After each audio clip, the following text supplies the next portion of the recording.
안녕하세요. 오늘도 알뜰살뜰 현명하게 살고 싶은 초등 1명, 영유아 2명, 총 아이 3명을 키우고 있는 삼촌마입니다. 요새 야채값이 되게 많이 올랐더라고요. 당근도 되게 비싸가지고 요리하다가 짜투리 남은 것들 활용해서 주말 아침에 전도 부치고 그 다음 국수도 미리미리 준비하고 있어요. 점심에 먹고 그리고 아이들이랑 나가 놀려고 하고 있습니다.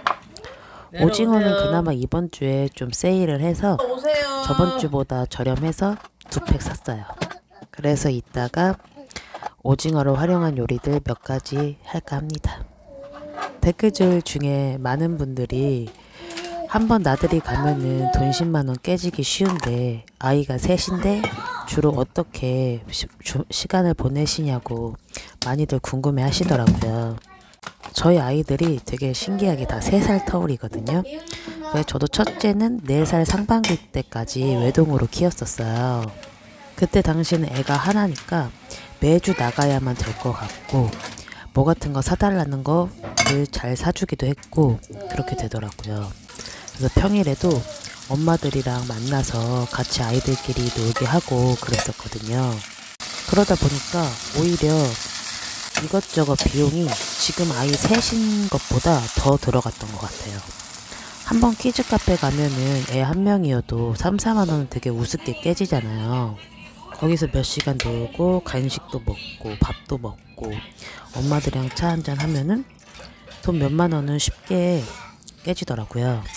지금은 오히려 그런 비용이 좀 덜 드는 게 저희는 여행을 가긴 가는데 매달 저축액에서 남은 비용들은 또 다른 통장에 저축을 하거든요. 그래서 그걸로 활용해서 가고 있고요. 아이들 같은 경우는 이제 어느 정도 커서 제가 데리고 안 나가도 자기들끼리 주말에 한 하루에 3-4번씩 나가서 놀기도 하고 그러거든요. 작년까지만 하면 꼭 저가 나갔으면 해서 저랑 같이 놀러 가기도 했고 저 같은 경우는 시에서 운영하는 거 수영장이라던가 도서관에서 이것저것 행사들이 되게 많거든요. 무료인데도 되게 퀄리티가 좋아서 그런 것들을 자주 활용했었습니다. 그리고 시골 체험 이런 것들도 시에서 접수받기도 해요. 그래서 그런 것들 가거나 아니면은 저희 어머니께서 시골 농장 하셔가지고 거기 가서 직접 농사도 짓고 체험도 하고 그러고 있어요. 진짜 저희 때만 하더라도 키즈 카페 그런 게 없었잖아요. 늘 놀이터에 가면은 사람들이 있고 흙 만지면서 놀고 흙도 가끔 먹기도 하고 그랬는데 지금 커서 생각해 보니까 되게 추억에 남더라고요. 그래서 저는 어디 막 놀러 가는 것도 가끔 하긴 하는데 그런 것보다 직접 몸으로 체험할 수 있고 세금을 많이 내는 만큼 시에서 무료 체험이라던가 뭐 좋은 강연 같은 걸 한다. 그런 것들은 꼭 들으려고 하는 편입니다.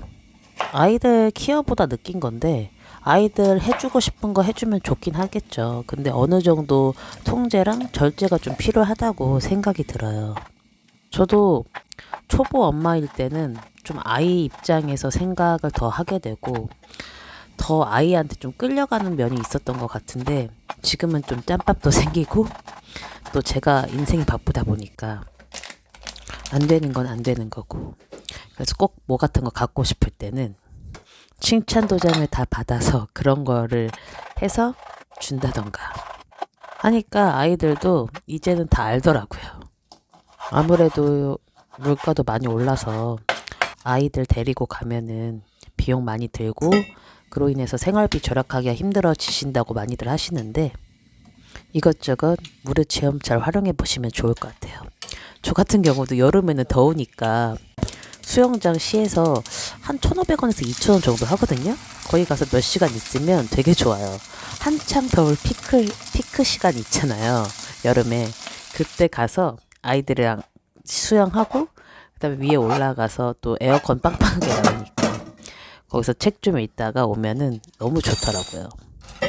솔직히 아이들 키우는 거는 쉽지 않은데 또 하기 나름인 것 같아요. 저 같은 경우는 밥, 청소, 뭐 아이들 양육하는 거 이런 거는 힘들지 않은데 막둥이가 너무 사고치고 아무래도 아이들이 여럿이다 보니까 솔직히 조용할 날이 없거든요. 서로 티격태격 싸우는 경우도 많고 해서 늘 이제 긴장된 상태가 좀 힘들긴 한데 그거 외에는 그래도 재미있게 아이들을 키우면서 생활하려고 합니다. 가끔 욱하고 소리 지르는 경우도 있지만 저도 성장 과정이라고 생각합니다. 요즘은 뭐 미나리며 부추며 뭐 한 단에 4,000원은 기본 하더라고요. 이건 저번에 말씀드린 세발나물인데 한 1,000원 초반대면 쿠팡에서든 아니면 일반 마트에서든 사실 수 있으세요. 그래서 오징어가 이번 주에 좀 저렴했어가지고 이렇게 해서 전도 부치고 했습니다. 비가 오니까 전을 좀 부쳐줘야겠더라고요. 사실 전을 부치면 주변도 지저분해지고 냄새도 나고 좀 그런데 또 비도 오고 또 이렇게 좀 저렴하게 먹을 수 있는 것으로 요리를 하니까 되게 좋았습니다. 요즘은 아이들 이제 기관에 보내놓고 아침에 바로 운동하고 있고요. 그나마 좀 시간적 여유가 예전보다 생겨서 저는 이제 주간 단위로 계획을 세우고 있거든요. 요즘 관심사는 일배책 보험이에요. 일상생활 책임 보상 보험이라고 저희 막둥이가 이번 달만 핸드폰 그다음 TV 에어컨 리모컨을 다 고장 내트려가지고 그런 보험을 한 달에 한 10,000원 정도면 그런 걸 어느 정도 이제 보상도 되고 하나 봐요. 정확한 규정은 좀 읽어봐야겠지만 요즘은 그거를 가입하려고 또 알아보고 있고 알바도 면접 보러 가고 뭐 땜빵 알바도 다니긴 했었는데 아직 젊고 또 배우고 싶은 게 많다 보니까 좀 길게 가는 게 좋으니까 경력을 좀 살릴 수 있는 게 좋겠다라고 생각이 들어서 교육 같은 것도 받아서 공부해서 좀 직업을 아예 가져볼까 이런 생각을 가지고 있어요. 아이가 셋이라서 솔직히 막둥이도 어리고 누구 도움 없이는 쉽지는 않을 것 같은데 그래도 차츰차츰 이것저것 도전을 해보려고 하고 있습니다. 이제 어느 정도 아이들 키우고 하면은 또 제 인생도 살아야 되고 또 저도 뭔가를 하고 싶고 그러더라고요.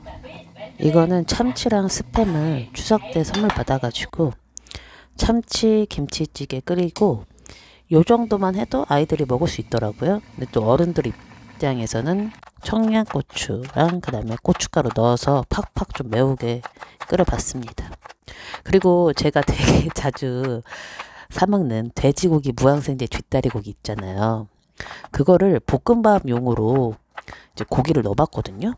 근데 제가 그거를 돈가스로 자주 튀겼잖아요. 근데 그렇게 해서 볶음밥을 먹으니까 되게 고소하고 맛있더라고요. 여러분들도 이 고기 활용해가지고 볶음밥 한번 해보세요. 이번 달은 파산했고요. 오늘은 3월 28일이고 69만 5천 원을 썼습니다. 이거는 식비 포함 생활비고요. 이번 달은 얼마나 더 쓸지 모르겠지만 그래도 열심히 절약하며 살아보겠습니다. 영상 봐주셔서 감사합니다. 늘 행복하세요. 다음에 또 만나요. 뿅뿅.